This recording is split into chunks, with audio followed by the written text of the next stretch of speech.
Blacklight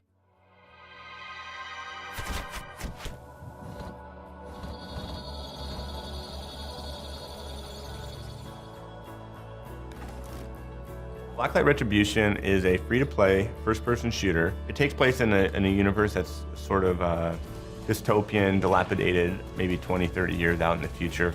We wanted to try to make a world that would be believable, even though it did have mech suits and railguns and, you know, giant weapons to kill your friends with. We wanted to make a fast-paced, very highly customizable first-person shooter. One of its biggest sort of iconic things is its customization. You can customize your entire gun. You can change out your stock, your magazine, your barrel, muzzle, scope, tons and tons of weapon permutations and everything that caters to that type of player that wants to min-max things and sort of like, you know, create that alchemy of his weapons. We wanted to allow you to make and tune that gun towards yourself.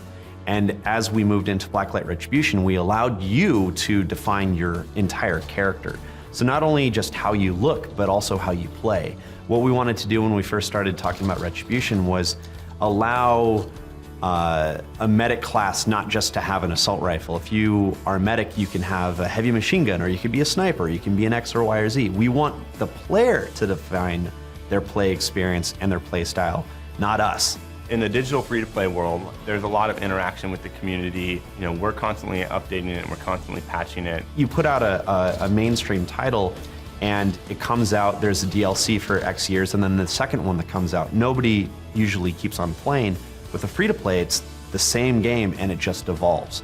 It's all about the players. It's all about the fans getting in, exploring, or finding it for the first time and playing. We want to allow people to explore, find it. And so new players can come in, or they can try it a year before, and as they come back in, they play it again. It's completely different. It's constantly changing. And it's really up to us, and it's really up to the developer to want to change and to want to kind of have that ebb and flow of development. With Sony actively recruiting us and listening to our feedback, then there's an actual opportunity there to get in and help establish the protocols and the way things are going to be done for the platform that will make it even more successful in the future from our perspective. So whether that be the patching process or the way the distribution process is handled, so forging those protocols, like how do you do, you know, the free-to-play component, where does that put you in the store, et cetera, et cetera. So the systems that they're building and the software that's going to exist on the platform is going to be accommodating of ideally everybody. Last console, a game like Blacklight Retribution would have never been an indie game on this type of platform. It would have had to be something more artistic and artsy and not have guns and grenades and a dubstep, you know, mini track. You know, that's the thing. That's why it's so cool that anyone can come to this group now and say, I've got an amazing idea, but I can do it.